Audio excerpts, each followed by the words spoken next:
lhes servem, ou porque suas tendas, como as dos traficantes de má-fé, necessitam estar obscura.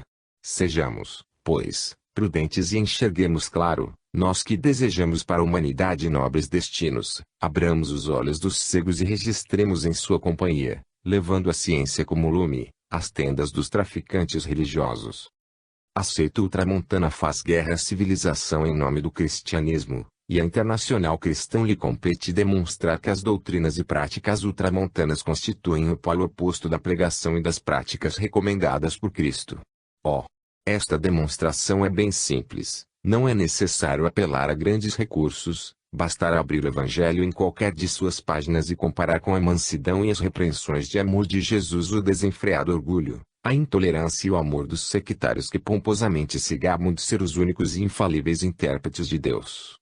Em que máxima evangélica se autoriza a guerra e o derramamento de sangue pela fé? De que ensinamentos cristãos se fazem derivar as leis e os princípios no governo dos povos?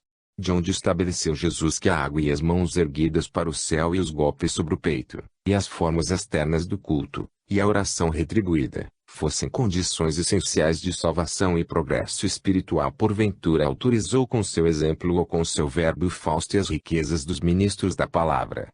E se nada disso autorizou, como o clericalismo ultramontano, que o autoriza e o pratica, ouse intitular-se fiel depositário e intérprete da revelação cristã e herdeiro da missão de Jesus. Só por um tem signo e aberração do entendimento humano, só pela perversão completa do sentido moral e a crassa ignorância das gerações que nos precederam na morada terrestre, pode explicar que passassem despercebidas as inumeráveis mistificações introduzidas e as amputações feitas no símbolo cristão. Homens ele boa vontade, univos à internacional civilizadora cujo primeiro pontífice é o Cristo e mostrai-os ignorantes com o Evangelho nas mãos, que jamais a seita ultramontana foi nem pôde ser representante do cristianismo em sua nascente pureza. O ultramontanismo, enfim, faz guerra à liberdade em nome do Evangelho, porém de que Evangelho? Não o de Jesus, porque o Evangelho de Jesus é a sanção mais solene da liberdade, especialmente da liberdade de consciência, que os ultramontanos afogaram em sangue e chamas quando sua maléfica influência formava as leis e governava as repúblicas. O Evangelho ultramontano é o dos fariseus, que fechavam o reino de Deus diante dos homens e nem eles entravam nem deixavam que entrassem os demais, que devoravam as casas das viúvas fazendo longas orações, que pregavam as coisas insubstanciais, e deixavam de lado as mais importantes da lei, da justiça, da misericórdia e da fé, que faziam do mosquito um caso de consciência e se esqueciam do camelo, que limpavam a parte de fora do corpo e do prato com suas aparatosas cerimônias e os deixavam sujos por dentro, olvidando o espírito da lei, que com sua hipocrisia e leviandade se assemelhavam aos sepulcros caiados, exteriormente formosos e interiormente cheios de imundícia e corrupção. Este é o Evangelho em cujo nome pretendem os ultramontanos matar a liberdade, porque a liberdade há de ser o juízo de suas abominações. Por isso aos mandamentos de Deus, que são os da natureza e da lei, acrescentaram e puseram adiante os seus próprios que são os de seu progresso e conveniência. Sede egoístas, usurários, ladrões, adúlteros, rebeldes, ateus, desumanos, hipócritas, homicidas, enquanto orais em público, e jejuais e vos abstendes de certas carnes em determinados dias, e falais bem da seita, e assistis às suas cerimônias, os ultramontanos cobrirão todas as vossas faltas com um espesso manto, mas se por desgraça vos julgais dispensados de vos submeter ostensivamente às suas exterioridades, ainda quando adorais a Deus e amais fraternalmente o próximo, sereis no seu dizer filhos do príncipe das trevas e selarão vossa sorte com o estigma dos réprobos, fazendo caso omisso daquilo que pregara Paulo, isto é, da necessidade da circuncisão espiritual e da inutilidade da circuncisão do corpo. Pois bem, um dos mais importantes deveres da Internacional Cristã será entregar ao juízo dos homens ambos os evangelhos, o de Jesus e o dos ultramontanos, para que vinguem do vide que, combatendo este último a liberdade, nela combate seu espírito capital, a alma da moral evangélica. Em resumo, o lema da Internacional Cristã será o mesmo que o da civilização, isto é, instruir e moralizar o povo, tirando da exploração religiosa de que vem sendo vítima há muito tempo. Não há necessidade de pactos prévios, regulamentos, sociedades secretas, símbolos, mas sim de honradez, Amor ao bem e varonil interesse para proclamar a verdade em todas as partes sem contemplações egoístas, pois a ignorância e a superstição não são exterminadas com associações tenebrosas ou com o emprego da força, nem os ídolos caem com gritos e ameaças, mas sim levando aos entendimentos e às consciências o espírito do exame, o calor da convicção e o claro discernimento daquilo que é devido, não poucas vezes a indolência daqueles que, conhecendo-o, não querem dar-se ao trabalho de manifestar publicamente o seu pensar, esperando que o tempo se encarregará de aclarar as coisas e acelerar o movimento do progresso. Estes conservam a tocha secretamente escondida e a humanidade nada tem a lhes agradecer. E preciso que se leve muito em conta também que, se o erro, para subsistir, necessita de exércitos armados e feroz intolerância, a verdade necessita apenas, para desalojá-lo de suas posições, de um único soldado que a proclame com perseverante entusiasmo. Se os dogmas irracionais ou anticristãos da seita ultramontana têm ainda lugar nas crenças do povo, isto se deve a esses espíritos acomodatícios que, apesar de rechaçados no foro íntimo de suas consciências, os respeitam e sancionam publicamente.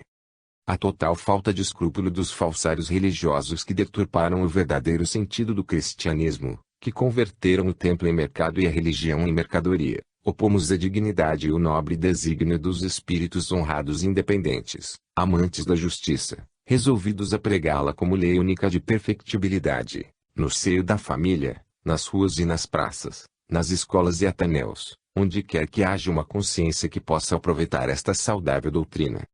Jesus Cristo não veio para fundar uma casa de comércio, veio para reunir as eternas verdades da moral universal que vagavam dispersas mas ausentes nos corações, para com elas formar as leis da redenção humana, santificadas com seu exemplo e seladas com seu generoso sangue. É dever, pois, da Internacional Cristã instruir o povo dentro daquelas verdades para que, conhecendo-as e meditando-as, caia em si e constate que nem o comércio, nem o orgulho, nem a perseguição, nem o domínio, nem as cerimônias exteriores, e principalmente o que não seja adoração em espírito e verdade e amor ao próximo, é o cristianismo de Jesus.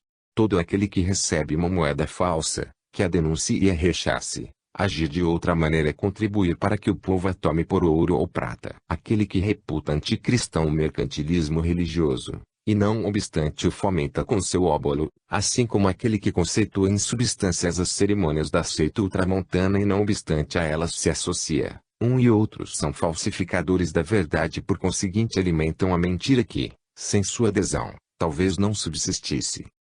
São espíritos medrosos e egoístas, a quem o medo ou a conveniência, ou ambas as coisas ao mesmo tempo, inspiram uma filosofia de transações prejudiciais a si próprios e que miseravelmente se enganam assim como aos demais para cujo engano involuntariamente contribuem.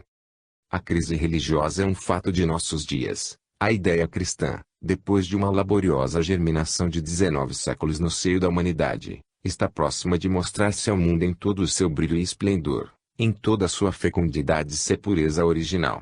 Confinada no santuário das almas fiéis ao Evangelho, escarnecida pelos fariseus herdeiros daqueles que crucificaram Jesus, mistificada pelos eternos corruptores do sentimento religioso, perseguida e levada ao Calvário e à fogueira, através de seus apóstolos que ousaram condenar a hipocrisia, a corrupção e o engano, teria naufragado 1000 vezes em tantos e tão grandes tropeços, que não deve haver na história dos grandes movimentos humanos algo superior ao poder e previsões dos homens. Aquela ideia que a ignorância, o fanatismo, a injustiça e a soberbia quiseram afogar, surge hoje com mais força do que nos primeiros séculos do cristianismo, apossando-se, no mundo político, das leis e no mundo moral, das consciências. Que escola política nega ao princípio democrático a virtude necessária para fazer num futuro mais ou menos remoto a felicidade dos estados? Quem não pressente seu advento no governo dos povos? Quem não tem sede e fome de que a igualdade substitua o privilégio, a liberdade, como expressão do direito, ao monopólio como expressão da força, a fraternidade a esse bastardo apetite de domínio que nos devora, que nos divide, que fomenta os ódios, que inicia as guerras, que aviva e estimula todos os germes de iniquidade e da corrupção? É que o cristianismo se impõe como uma necessidade social e moral, política e religiosa. É que o mundo se apercebe de que a cegueira do espírito só conduz ao culto dos ídolos de barro destituídos de sentido. É que a ciência, filha de Deus, proclama a unidade de origem e destino de todas as criaturas inteligentes, a unidade de moral, a instabilidade e caducidade dos cultos e a eternidade e universalidade da religião sem cerimônias, que reassume todos os seus preceitos no amor e na justiça. Soldados da Internacional Cristã, homens todos que ao amor e à justiça tributais sincero culto, chegaram os dias em que sereis conhecidos por vossas obras, em que podereis acelerar o advento de vossos ideais, em que os povos necessitam de vossas atividades e conselhos para entrar resolutamente no caminho da regeneração, os dias de lutar em cumprimento de santíssimos deveres. Desfraldai com franqueza e valentia vossa bandeira de dignidade, de emancipação, de civilização, de vida, diante do estandarte de vergonha, escravidão, retrocesso e morte que tremula no cimo das fortalezas do ultramontanismo da Internacional Negra. Se quiserdes, o comércio político-religioso dos ultramontanos findará para sempre, bastará que não entreis em suas tendas, nem com eles vos compromisseis, doi proveis publicamente a falsidade de suas mercadorias e ilegitimidade de seu tráfico, que sejais, enfim, exteriormente aquilo que sois interiormente, agindo e pregando com sinceridade aquilo que conheceis e sentis. Eles julgam que a mulher é sua por vaidade e fanatismo e nela confiam a abjeta restauração de seu domínio, porém a mulher é do homem, quando o homem lhe sabe mostrar dignamente o caminho da verdade e o esplendor da justiça. A torre, a Babel ultramontana estremece, soldados da Internacional Cristã, derrubem-na com o ariete da predicação e a vereis desmoronar-se a vossos pés. 8. Nicodemos. Damos por terminados nossas considerações críticas sobre o cristianismo, tendo procurado nos deter nas mesmas, o mais breve que podíamos sem faltar a clareza na exposição das ideias, uma vez que nosso trabalho não tinha outro alcance senão o de servir de introdução à obra Nicodemos, objetivo principal deste livro, e submeter ao veredicto da opinião pública o mesmo para que pudesse o leitor tomar conhecimento, ainda que incompleto, dos fundamentos racionais em que repousa a crença na revelação espiritual e das doutrinas que constituem o código filosófico da escola espiritista. Era de temer um veredicto condenatório, que alcançasse tanto o livro como a escola, justificado até certo ponto no conceito errôneo que geralmente se tem do cristianismo espírita, que é o cristianismo racional ou o racionalismo cristão. Com nossas considerações, o leitor poderá julgar com maior riqueza de antecedentes e datas, e, se bem que não nos constitua surpresa que não hão de faltar no presente litígio juízes apaixonados e severos que apelarão mesmo para injustiça, conservamos a esperança de que tampouco faltarão espíritos honestos que julguem com independência e imparcialidade, exclusivamente nos méritos do processo. Trata-se de grandes interesses, cuja legitimidade negamos, de toda uma classe social, influente e poderosa, a quem vimos pedir contas de sua influência e poder, de multidões ignorantes e fanáticas, que tem como honra a escravidão da razão e como pecado o abrir dos olhos à luz. Nosso livro será, por conseguinte, arma e iniquidade para uns, motivo de escândalo para tantos outros e somente para os que têm sede de justiça e de progresso, livro de regeneração e salvação. Haveremos, por isso, de desanimar e retroceder? Nossa consciência nos grita, adiante. E sempre adiante. Pois o esplendor da verdade cativa os entendimentos, e ao fim de certo tempo, até os próprios mestres do erro acabarão por proclamá-la. Nicodemos, cujo mérito, não a nós, mas sim ao público compete julgar, é uma revelação ou uma comunicação espiritual, obtida por meio da escrita no Círculo Cristão Espiritista de Lérida, o mesmo de onde se obtiveram as páginas inspiradas que se leiam na obra Roma e o Evangelho. Os originais dos quais tomamos literalmente a revelação de Nicodemos, para entregá-la à crítica ilustrada, estão cuidadosamente guardados em nosso poder e à disposição de quem quiser consultá-los, escritos automaticamente em presença de várias pessoas por uma dos componentes do círculo. Não aparece nos mesmos nenhuma correção, emenda ou acréscimo. Podem dar testemunho de haver assistido a todas ou parte das sessões durante o curso da revelação e presenciado o ato de recebê-la mais de 40 pessoas, sendo muitas delas homens pertencentes a diferentes cargos no Estado, dados ao cultivo das letras e das ciências e de altíssimo grau de instrução.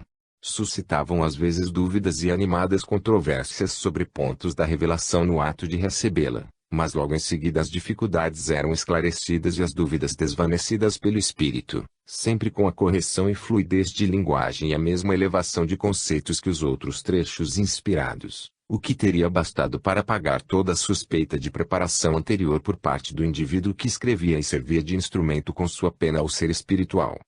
A primeira parte de sua inspiração, intitulada Depois da Morte, Nicodemos relata suas impressões logo após ter abandonado a vida terrestre, sua última existência, falam de seus temores, esperanças e propósitos, descreve a paisagem dos mundos superiores e inferiores ao nosso e a paisagem do mundo espiritual com as recompensas e expiações correspondentes aos sentimentos e às obras. A segunda parte, que tem por título Ao Redor da Terra, é um resumo da história da criação terrestre, seja no que se refere ao desenvolvimento do globo, como a aparição e progressivas evoluções da humanidade no transcurso dos tempos até a época do advento de Jesus.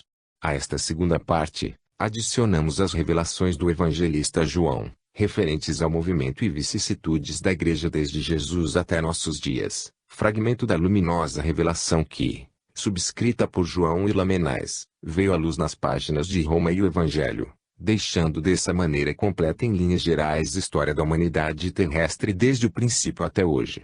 Pouco a pouco se irá compreendendo que a revelação não é patrocínio exclusivo da casta sacerdotal, mas sim chuva dos céus que fecundam todas as sementes, todas as aspirações de progresso e que é preciso sujeitar ao direito comum os bens espirituais, monopolizados e explorados durante séculos e séculos pelos tiranos da consciência humana, que souberam fazer desses bens espirituais a pedra filosofal de seu domínio e de suas conveniências mundanas. Esse é o satanismo. Essa é a cátedra de Satanás. Esse é o mistério de iniquidade. Clamaram plenos de soberbia os sacerdotes do erro ao ler as verdades que fazemos chegar aos ouvidos do povo e considerar que constituem uma formidável ameaça à sua influência e poderio. Não podem acostumar-se à ideia de serem julgados pelas pessoas, homens como os demais, os que devem ao seu falso caráter de semideuses, uma vida prosperam, cheia de deleites e uma influência merecida. Porém terão de acostumar-se, porque a humanidade os vai conhecendo e se persuadindo de que foi sua vítima e seu joguete. O reinado de Satanás se acaba, seu nome já não assusta ninguém e todos lhe faltam com o respeito, rindo-se em suas próprias barbas. Quando lemos o satanismo do ex-secretário do pretendente de Carlos, de Vicente Manterola, não podemos deixar de admirar o heroísmo do escritor que escreve seriamente sobre um tema, sabendo de antemão que será lido com um sorriso zombeteiro da incredulidade nos lábios. Poder-se-ia quase supor que Manterola escreveu para os que não sabem ler, os únicos entre os quais Satanás conserva ainda certo crédito. Amamos a liberdade e o progresso pela ciência e fraternidade entre os homens, e cremos que contribuímos para o êxito de tão santos ideais com a publicação das revelações cuja continuação encontrará o leitor. Segunda parte. Depois da morte. 1. Assombro espiritual. Vanitas vanitatum. Por que razão venho até vós? Que força desconhecida me impele? Onde estou? Sei que não estou nem no céu nem no inferno onde está Deus. Que será peito de mim, ó? Que estranha e terrível confusão. Faz poucas semanas que parti do delicioso país cujas costas são banhadas na parte ocidental pelo mar Tirreno e na parte oriental pelo voluptuoso Golfo de Veneza, o país das grandes recordações, das grandes ruínas, dos grandes monumentos da arte e também dos maiores e abomináveis crimes. Doma, a imortal cidade das colinas, dos Césares, dos tiranos e dos papas, era a minha morada e o Vaticano o meu lar, entre os que vestem a púrpura e aconselham a pio. Parti e a púrpura permaneceu junto ao solo e o meu espírito amanheceu desnudo no mundo em que a consciência sai do coração para apresentar-se acusadora diante dos olhos. Mas, por que me dirijo à voz da terra? Explicai-me este misterioso segredo, se podeis. Nada vi, na minha chegada, daquilo que esperava ver quando parti. Não vejo Deus e não me encontro no céu, mas não sou atormentado como no purgatório ou no inferno. Não sofro nem gozo, dizei, se o sabeis, que é isto. Teria tampouco Deus esquecido suas ameaças ou não se lembrará de suas promessas. Ah! Humanos, quão insignificantes sois! Que distância daquilo que vejo ou que aprendi e li entre os homens. Dizei-me porém vós não conseguireis dar uma explicação pois a ciência humana é a vaidade e a ciência divina ninguém a conhece, nem mesmo Pio. Deixo-vos, pois não podeis esclarecer minhas dúvidas, não obstante, uma voz que me domina diz que voltarei a ver-nos. No entanto, continuo a me perguntar por estas mesmas coisas e a mesma voz responde: estudai. 2. Uma consciência nua. No espaço. Sim, estudai. Ontem vos recomendei por inspiração alheia e hoje vos recomendo por inspiração própria. Quão poucos sabem os homens das coisas do espírito. Ao chegar, verifiquei que nada sabia e no entanto tinha entre os homens a reputação de sábio. Há algo, todavia, consegui compreender depois de minha mudança, apesar de vagas e confusas minhas ideias em virtude do choque da realidade, que atinge de uma forma nova, desconhecida, assombrosa, a minha razão. Vi claramente que a ciência adquirida no orgulho é vã e transitória e também vãos e transitórios os sentimentos gerados no terror e que são apenas estáveis e imortais a ciência e os sentimentos conquistados pela virtude, que é a posse da verdade. Depois da primeira surpresa, causada pela perda e pela recordação de conhecimentos que eu havia conceituado consciência e sentimentos que havia, julgado espirituais, pesarosos de minha desnudez inesperada, procurei reconhecer-me e estudar-me. Quem sou, pois? Interrogava-me. E estudando-me a mim próprio verifiquei que sou filho de minhas ações voluntárias, embora subordinado à lei universal, lei que sempre está conforme precinto agora, muito, muito além do olhar do homem, e se me encontro desnudo é porque não soube ou não quis, em minha viagem pela terra, tecer os únicos trajes que perpetuamente acompanham o espírito na sua eterna circulação. Não conservo do que fui senão aquilo que por sua natureza a alma correspondia, assim como o corpo não conserva senão as substâncias que assimilam e nutrem. Recordo-me e quase não me reconheço. Vesti o meu entendimento e minha consciência com tecidos estranhos ao espírito e contemplo-me desnudo. Chegou a minha hora e dormindo na terra, leito de injustiça e orgulho de miserável egoísmo, despertei em uma nova terra onde mora e se cumpre a justiça, no mundo dos espíritos que se desprenderam de seus corpos terrestres. Curto foi o meu sonho e muito depressa adivinhei que a morte me havia atingido, arrebatando-me do mundo que acabava de ser teatro de minhas provas e o crisol de minha purificação e progresso. A primeira coisa que experimentei ao voltar de minha letargia, foi um desvanecimento passageiro, devido sem dúvida, à nova maneira de ser de minha existência espiritual. Despertei uma segunda vez e me senti como aturdido e assombrado ante a magnificência do espetáculo que se desenrolava aos olhos de meu espírito. Tive medo. Sob meus pés abria-se um abismo infinito e sobre minha cabeça idêntico abismo que me circundava e me oprimia. Eu me transportava de um ponto para outro do espaço com uma rapidez vertiginosa e o meu pavor ia aumentando, pois não conseguia ver nenhum outro ser naquele abismo incomensurável, só inteiramente só ante tão assombrosa magnificência. Sem uma única mão que me sustentasse, sem uma voz que me desse alento, julguei-me condenado àquele movimento, àquela vertigem, àquele abismo, à solidão daquele espaço imenso e os meus cabelos se eriçaram e uns movimentos de desespero quebraram todas as minhas forças. Queria deter meu curso. Mas em vão. Aumentava minha celeridade à medida que pretendia ou desejava interrompê-la. Em minha presença se reproduziam todos os atos de minha vida e contemplava sucessivamente como num espelho todas aquelas ações e desejos em que voluntariamente havia intervindo. Eu não estava em mim e também não estava fora de mim, em mim, desnudo como um resultado, fora de mim vestido com tudo aquilo que me rodeou e serviu para resolver bem ou mal o problema da vida. E ao mesmo tempo um número incomensurável de mundos girava e passava junto a mim, ou melhor, eu aqui passava junto a eles, tão rápido como o pensamento. 3. A Terra e a humanidade terrestre ante o espírito. De repente cessou a impetuosidade de minha carreira à vista de um pequeno globo que vagava perdido nos abismos do espaço, pequeníssimo, invisível fragmento do universo infinito. E aquele diminuto átomo me atraía em meio à imensidade e me sentia de encontro a ele vagarosamente, mas impelido por uma força desconhecida e ao mesmo tempo atraído por uma misteriosa simpatia. Cheguei e vi que aquele insignificante globo era a Terra, sim, a orgulhosa Terra, a rainha dos mundos, o jardim das complacências do Altíssimo. Ó, orgulho dos homens! Ignoro o tempo que levei em minha viagem ao redor de um torvelinho de brilhantes e majestosos mundos, os quais faziam com que se me apagasse por completamente qualquer lembrança da Terra. Lembro-me apenas e procurarei não esquecer, pois será o ponto de partida de minhas futuras investigações, é que, retornando à Terra, a vi tão pequeno e tão pequeno o homem que a habita, que fiquei envergonhado e cheguei mesmo a temer que Deus pudesse vir a nos esquecer, tal a nossa pequenez. Acabava de assistir a um espetáculo inimaginável para os homens, por sua inefável grandeza e assombrosa majestade. No curso de minha miserável existência terrena rechacei a ideia de outros mundos habitáveis e habitados por criaturas racionais, pondo orgulhosamente limites à prepotência e condensando toda a glória da sabedoria na microscópica humanidade que se agita sobre a superfície do planeta.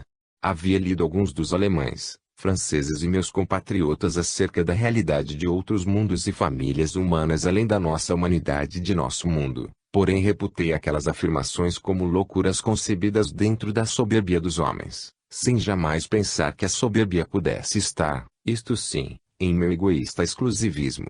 Pois bem, aquelas loucuras são a verdade da natureza.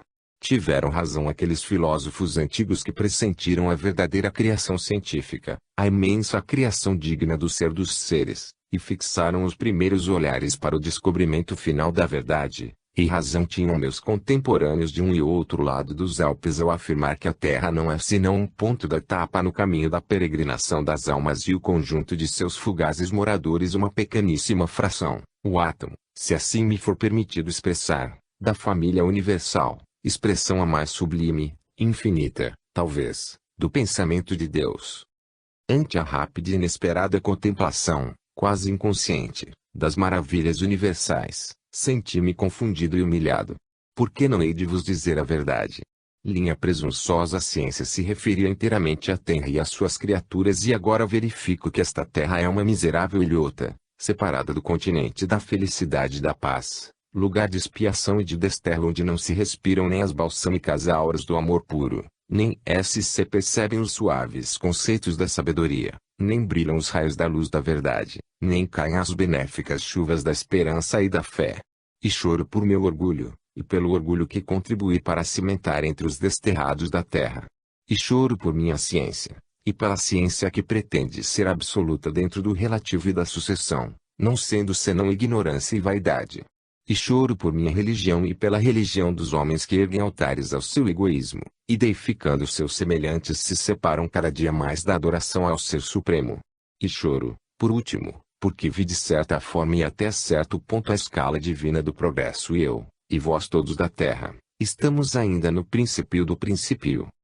O homem ignora de onde vem e não sabe para onde vai. Seu horizonte visível é tão limitado e circunscrito, que só consegue dele se afastar a altitudes ínfimas em prazos de tempo mínimos. Presume conhecer seu passado retrocedendo alguns séculos e estudando os seres que o rodeiam e o acompanham em sua presente morada e crê adivinhar seu futuro fixando sua consideração na beleza que seu sentimento concebe, no último término de seus desejos humanos ou no mais afastado e luminoso dos mundos que embelezam seu próximo firmamento. Ai! Isto não é senão o presente do homem. Onde está a sua origem? Qual a última palavra de seus destinos futuros? Este é o mistério das criaturas e o segredo de Deus, segredo do qual os homens descobrirão sucessivamente, através do estudo e da virtude, alguns rasos sem contudo chegar jamais ao fundo na sucessão interminável dos tempos. Entre o presente do homem e sua origem de um lado e seu destino de outro, há dois abismos aos quais não poderá nunca chegar. De um e outro lado o limite da matéria conhecida, de um e outro lado o desconhecimento, atrevo-me a dizer completo e absoluto, da substância espiritual.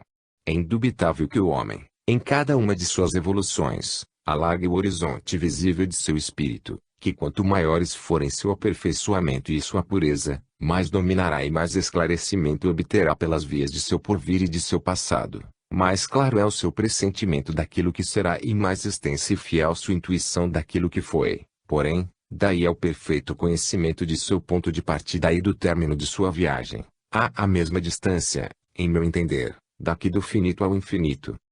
4. O despertar das almas. Quisera descrever-vos com toda a fidelidade as misérias e grandezas que presenciou meu espírito em sua rápida e forçada viagem ao redor dos mundos de peregrinação das almas. Porém não entendereis minhas palavras e as vossas apenas bastam para a descrição de uma pequeníssima parte de um limitadíssimo número dos fatos e fenômenos que a natureza, que é o Verbo de Deus e filha de sua sabedoria, oferece um perpétuo espetáculo aos seres inteligentes. Algo hei de vos dizer, não obstante, ainda que de maneira incompleta, acomodada à vossa expressão e discursos, algo por onde possais adivinhar e pressentir a marcha e o desenvolvimento da humanidade nos misteriosos seios do universo e a atração de amor com que todos os seres de luz são solicitados para a causa universal. Mas devo advertir-vos de que não haveis de considerar minhas palavras senão como leves traços de verdades que, se podeis pressentir, não é conveniente nem justo que saibais. Podeis sabê-las quando chegar a hora de vosso desprendimento e o despertar de vosso sonho, porém as sabereis como eu, para tornar a esquecê-las até que justifiqueis e justifiquemos todos a recordação, através dos méritos contraídos na luta das provas. Que título nos assiste para recordar na série de nossas almas? Que título nos assiste para recordar verdades que a miséria nos permite contemplar, mas cuja posse não é devida nem à nossa virtude nem ao nosso estudo? A alma conserva perpetuamente a ciência e o sentimento que são fruto de sua iniciativa e liberdade, mas não os sentimentos e ciência que vêm, para estimulá-la, da bondade inesgotável de Deus. Meditai bem sobre este ponto, se quereis explicar, de um modo muito satisfatório algumas das leis da Suprema Justiça ainda não muitas bem compreendidas pelos homens. Entre o instante que o homem adormece na terra e o seu despertar no mundo espiritual, a duração desse espaço de tempo é mais ou menos longa segundo as condições e qualidades do espírito e o gênero de morte que ocasionou o desenlace ou separação definitiva. Nesse intervalo de transição, curto para uns, difícil e laborioso para outros, o espírito perde a consciência de si mesmo por completo ou conserva no máximo umas levíssimas reminiscências espirituais, estados parecidos àquele de quem desperta lentamente ou recobra pouco a pouco o uso dos sentidos, perdido em virtude de um destes acidentes tão comuns entre os seres mortais. Quão temível é o fim dessa transição, o despertar subsequente ao sonho que vós chamais morte.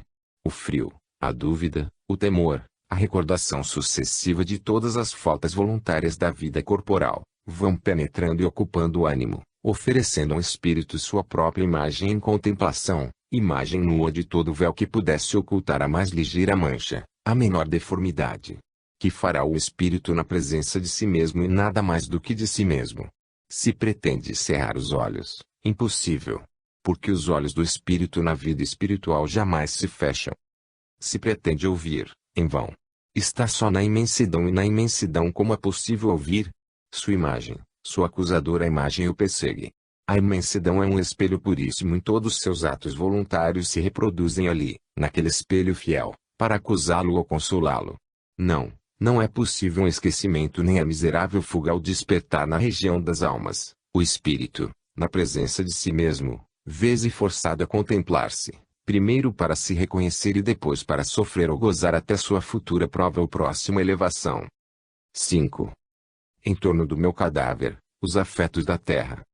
Vós desejaríeis uma descrição detalhada de quanto, desde o meu despertar, presenciei e admirei, mas eu não vos posso dizer senão aquilo que, sem satisfazer de todo vossa curiosa expectativa nem vos infundir uma certeza invencível das coisas da vida das almas, possa no entanto, com este pequeno relato, despertar vosso entendimento pela dúvida e o estudo e fortalecer a vacilante virtude. Não está tão longe o dia de vossa realidade e certeza. Então recordareis minhas palavras com complacência se em virtude delas tiverdes realizado algum bem, ou com angústia se não tiver deixado em vosso espírito algum sinal de caridade. Duvidai em tempo, porque a terra é lugar de expiação e prova pela dúvida e nesta principia o mérito das ações humanas, mas em meio às dúvidas que continuamente vos assaltam para arrefecer os sentimentos do espírito, procurai inspirar vossas obras e juízos na bondade para com as criaturas e na gratidão e adoração ao ser que é a providência e o Pai do universo. Ao despertar e me reconhecer, irmão meus, o que primeiramente me revelou a continuação de minha consciência foi a visão do invólucro material dentro do qual havia peregrinado pela terra. A presença de meu corpo inerte, sem luz, sem movimento, sem vida, e que não obstante recebia honrarias que mesmo em vida não merecia, me causaram uma terrível repugnância, uma sensação tão repulsiva, que teria fugido do mesmo não fosse ter me retido uma força mais poderosa que minha vontade, isto é, um vínculo que ligava ainda minha alma àqueles restos corrompidos. Ao mesmo tempo me observava a mim mesmo e via-me com a sombra dono de outro corpo jovem e lépido, muito parecido na forma àquele do qual acabava de sair. Tudo era para mim surpresa e estupor. Fechava os olhos e continuava enxergando. Parecia voar e não obstante continuava no mesmo lugar, testemunha de meus pensamentos posteriores. Entravam para ver meu cadáver alguns dos que me haviam manifestado sentimentos de amizade e poucos saíam com o coração oprimido, para não dizer, cheios de temor. Então conheci o quanto valem os homens e quanta hipocrisia pode esconder-se sob uma aparente devoção religiosa de piedade. Muitos acompanhavam meus restos, porém pouquíssimos seguiam em espírito o companheiro ou amigo. E aquela solidão espiritual castigava duramente, embora merecidamente, minhas soberbas pretensões. Pude, afinal, desprender-me completamente de minhas carnes e deixar a companhia dos que estavam impacientes e desejando que terminassem logo as cerimônias que os obrigava a acompanhar meu corpo. Concedia-se-me a liberdade necessária para sair de lá, e dirigia-me a todos os meus conhecidos e amigos da terra, a fim de que fizesse reflexões sobre o valor e verdade dos afetos dos homens, e usando daquela liberdade recorria aos lugares cujas amizades e carinhosas manifestações em meu favor me atraíam no curso de minha existência terrestre. Quantos desenganos, irmãos meus! Como caíram uma a uma ao sopro da realidade sem máscara nem véu às ilusões de meu orgulho. Então verifiquei que as amizades eram, com raríssimas exceções, a mentira do amor e as simpatias a moeda falsa da caridade e que tudo isso tem principalmente seu assento no mesmo lugar ocupado pelo interesse e pelo egoísmo. Meus amigos o haviam sido mais por apego a si próprios do que pelo bem que a sua amizade pudesse fazer-me. Em tudo isto vi, não obstante, o cumprimento de uma grande lei de justiça, a suma dos amores humanos que refluíam sobre mim, era igual, perfeitamente igual ao amor que eu havia professado pelos demais. E então chorei pelos meus desenganos e pela miséria de meus sentimentos amorosos. Ansiava partir daqueles lugares acusadores, testemunhas de minha presunção e egoísmo e do egoísmo e presunção de tantos outros. Desejava emancipar-me e fugir daqueles sítios, em que a hipocrisia e a falsidade imperavam nos ânimos e dirigiam os costumes.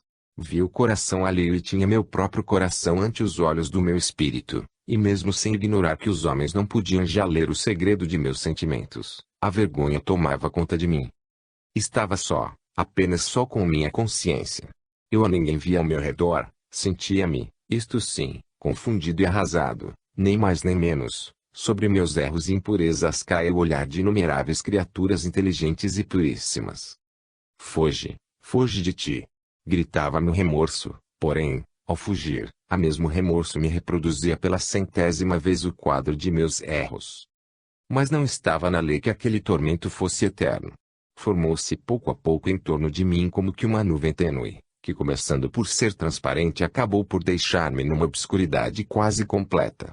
Esta obscuridade foi de curta duração, talvez não tenha chegado a 5 de vossos minutos.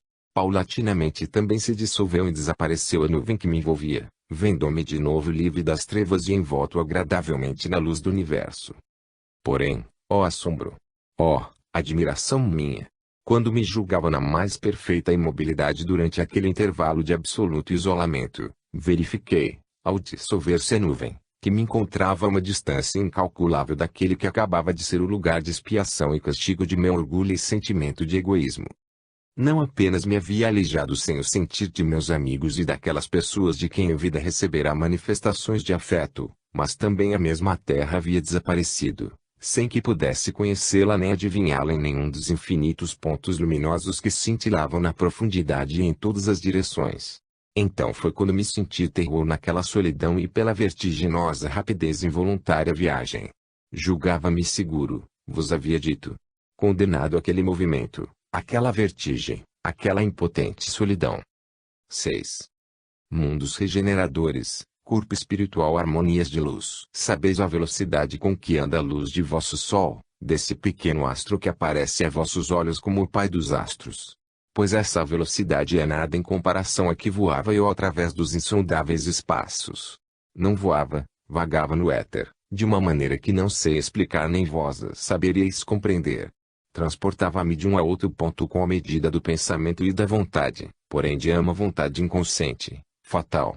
Eu queria, mas não se me ocultava que meu querer era o resultado de uma vontade superior à minha. Minha atividade, tanto mecânica como moral, não era consequência de meu arbítrio espontâneo, era sim, refeito do cumprimento da mais formosa das leis, a lei dos concertos harmônicos da misericórdia de Deus. Recorri e visitei em primeiro lugar uma série, um sistema de mundos progressivamente mais afortunados do que a Terra, com a qual tem muitos pontos de analogia e semelhança, constituindo num mesmo grau um mesmo elo da cadeia dos mundos e do progresso das humanidades. Estas moradas estão todas à vossa vista aquela em que habitais.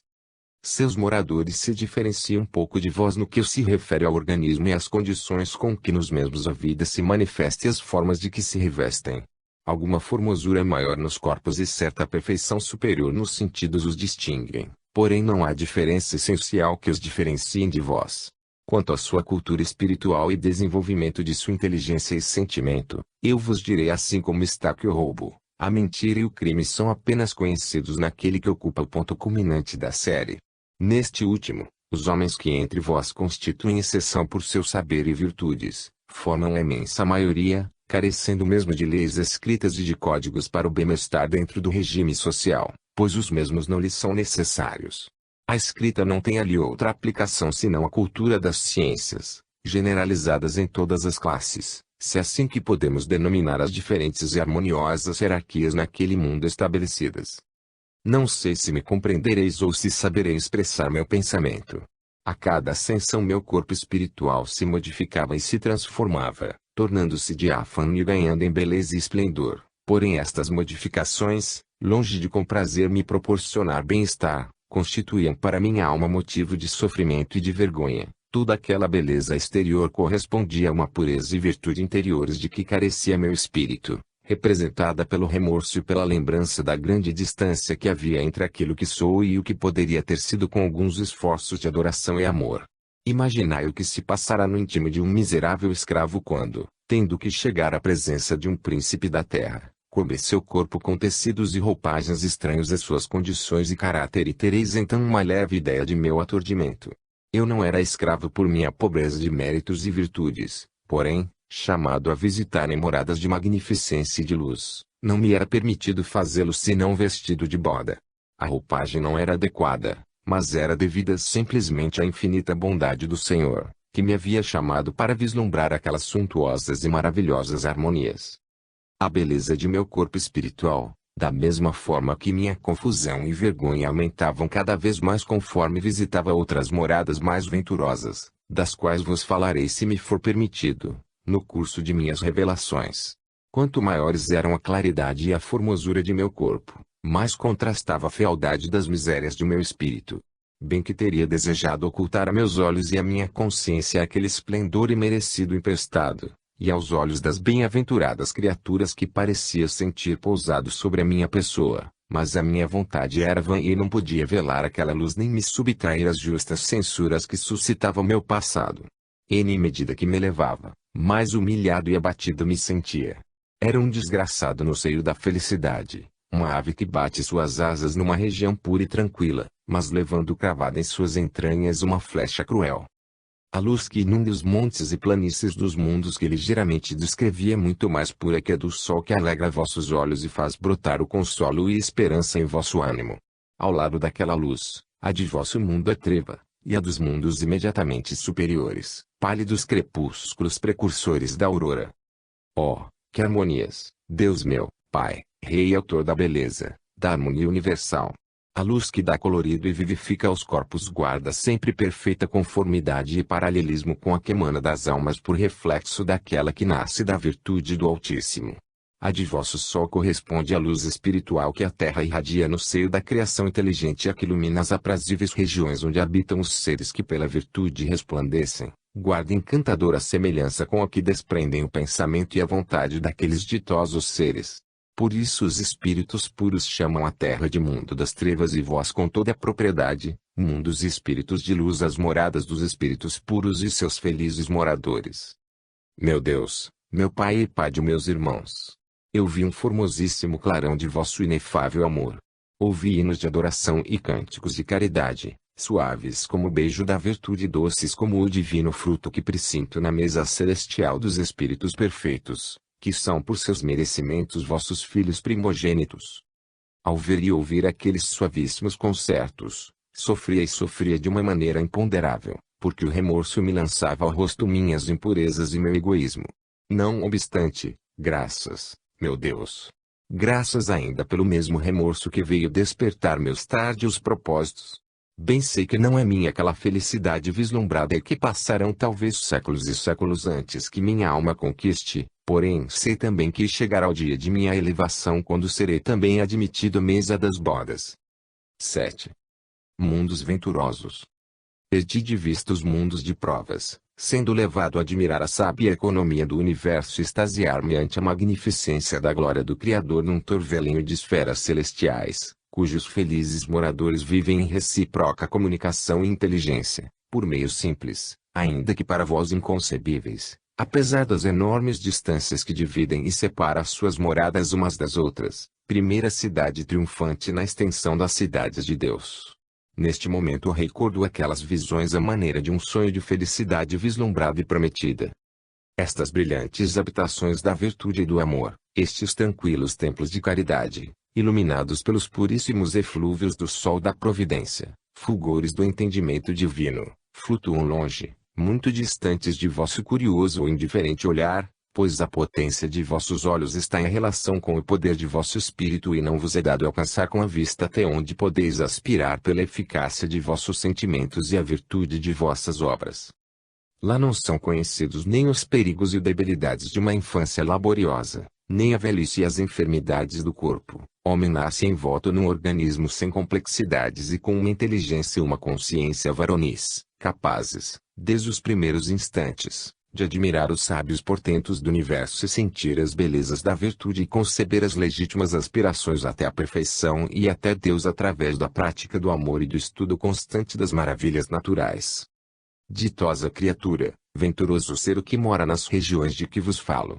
Nutre seu formosíssimo e transparente corpo de substâncias que seriam inapreciáveis a vossos sentidos e seu espírito, de ideias e sentimentos que não cabem ainda em vosso cérebro ou em vosso coração. Nenhum de vós, falho dos homens da terra, conquistou a morrer a suma das ciências e sentimentos que possui ao nascer o último, as mais insignificantes dos seres que vivem e brilham na cidade triunfante dos justos. Lá a virilidade se mede, não pelo desenvolvimento e idade dos órgãos do corpo, mas sim pela robustez e harmonia do sentimento e pela força e aprimoramento da potência intelectual. Uma vez alcançada essa poderosa virilidade das aptidões espirituais, não se degeneram jamais, antes pelo contrário adquirem incessantemente maior alcance e esplendor em virtude da incansável diligência com que aquelas ditosas criaturas investigam pelo amor os segredos das leis universais na contemplação e estudo do livro do universo. Quereis que vos descreva sua felicidade, que vos fale dos puríssimos encantos que constituem o orvalho de suas almas. Falai-me primeiro vós da mais pura das delícias do carinho maternal, contai-me a dosara do primeiro beijo de mãe, recordai-me o celestial solilóquio da criança adormecida, quando seus lábios sorridentes revelam a primeira palavra do mistério do seu espírito. E se vós nada disso me podeis explicar, porque não o podeis sentir nem compreender, como hei de poder eu, que sou como vós e talvez menos que vós, como hei de poder explicar os gozos daquelas luminosas inteligências, das quais a expressão mais simples é superior a toda a sabedoria dos homens da terra? Como hei de poder, eu que sou como vós ou mesmo menos que vós, como poderei dar-vos a medida da doçura do sentimento daqueles corações amorosíssimos dos quais o mais pobre, o mais humilde, o mais obscuro lampejo adquire toda a adoração e toda a caridade do mais piedoso amante dos corações humanos da terra? Tudo o que posso dizer-vos e não o digo por mim mesmo, é que lá os gozos se alimentam do conhecimento e estudo das leis em cuja virtude se governa o universo e da observância da lei pela qual o mundo moral deve reger-se para o progresso sucessivo da felicidade dos espíritos. A ciência e o dever lá constituem os polos do movimento espiritual das bem-aventuradas regiões de que vos falo. Porém, que ciência e que dever? Elas, se acham que podeis comparar aquela ciência com aquela que julgais como tal em vosso mundo e se medirdes aquele dever pelo vosso, por aquilo que chamais dever e cumprimento do dever, eu vos afirmo que vossa ideia ficará tão distante da verdade como a terra em que morais está do céu, da terra da promissão onde moram para gozar e elevar-se aqueles seres angélicos. Vossa ciência é a primeira letra do alfabeto do saber e vosso dever a primeira faísca luminosa do grande foco, do grande sol dos espíritos, que desde o centro do universo irradia em todos os sentidos sobre a grandiosa criação. Isto vos ensinará que, consistindo a felicidade no conhecimento da lei e no cumprimento do dever, vossos gozos não são senão uma pálida sombra, um remotíssimo bosquejo dos gozos dos justos. Em sua frente se vê brilhar a majestade da ciência, em seus olhos a santidade do amor. Eles medem as incomensuráveis distâncias que separam uns dos outros os luminares de seu céu, com mais facilidade e precisão, simplesmente com o grande poder de seu inteligentíssimo olhar, com mais facilidade e precisão, repito, do que vós a profundidade de um de vossos rios ou a elevação de uma montanha.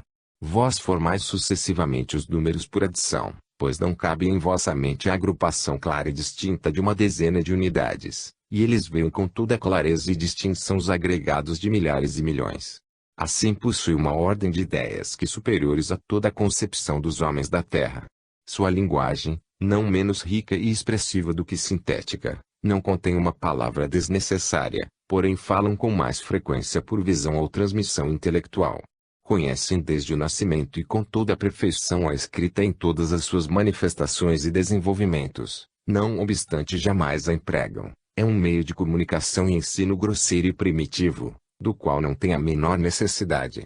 As concepções artísticas, as ciências exatas e a história de seus gloriosos feitos e gerações se transmitem por fidelíssima tradição, auxiliada pela claríssima recordação que cada um conserva de suas existências precedentes. Lá não é a dúvida, mas sim o desejo e o amor, o móvel das iniciativas individuais e das ações voluntárias. Surpreenderam a natureza, monte inesgotável de fruições mentais, na realização misteriosa de muitas de suas secretas harmonias e aspiram tirar, através da investigação de novos segredos, motivo de novos gozos.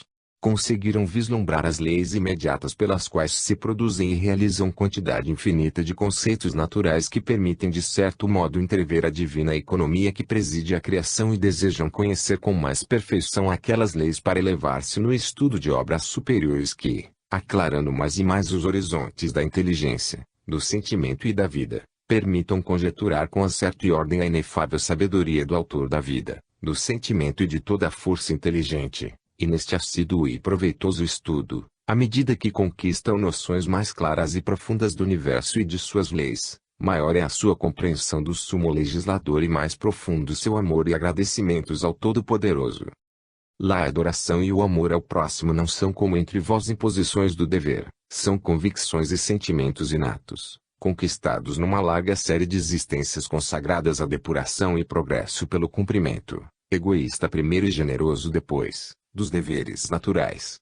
Adora-se o conhecedor supremo, porque se conhece e se pressente a sabedoria a ele suas obras, sua onipotência e amor, adoram-no por atração e doce arrombamento, pela simpatia e relação que existem entre aqueles três divinos, e como tais, infinitos atributos, e os que por transmissão ou reflexo possui a sempre limitada criatura racional.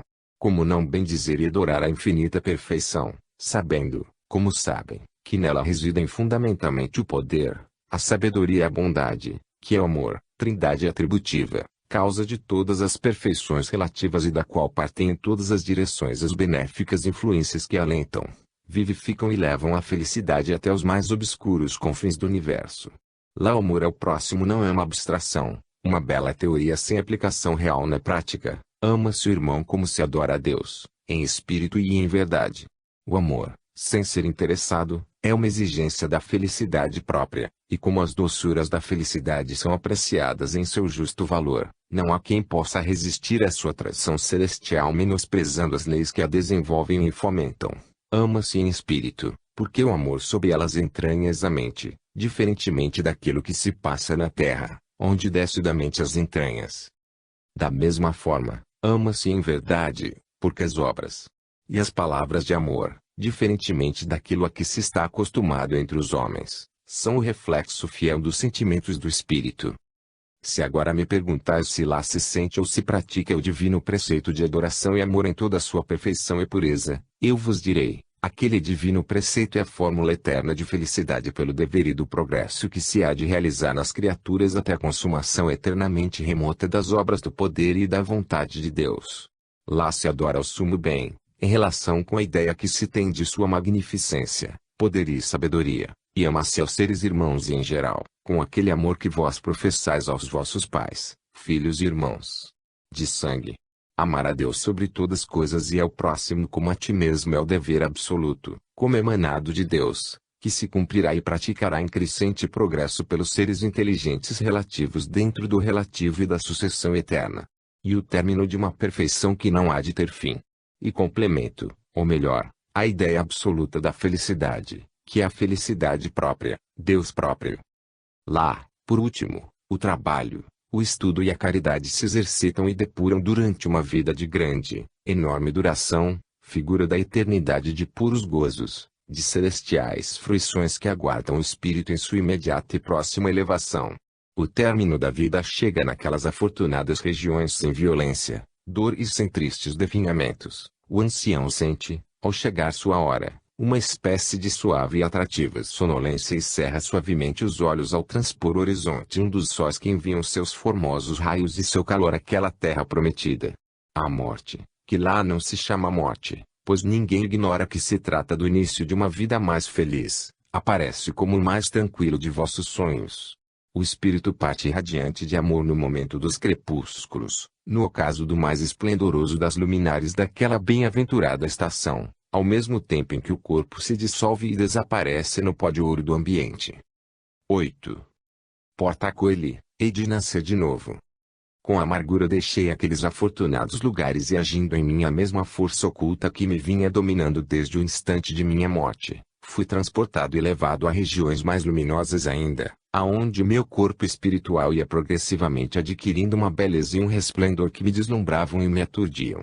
Era uma vastíssima extensão, vastíssima dentro do infinito universo, em volta à direita e à esquerda em todos os sentidos, de fulgurantes estrelas, cuja luz possuía as mais belas nuances de cores, que em mim penetrava como um calor de felicidade espiritual, de inefável bem-aventurança. Percebi que me achava na senda que guia ao ansiado templo da felicidade imortal, na cidade santa, morada e assento perpétuo dos espíritos definitivamente vencedores. Eu buscava seres viventes que desejava envolver na atmosfera de luz de amor que de mim se desprendia, porém estava só.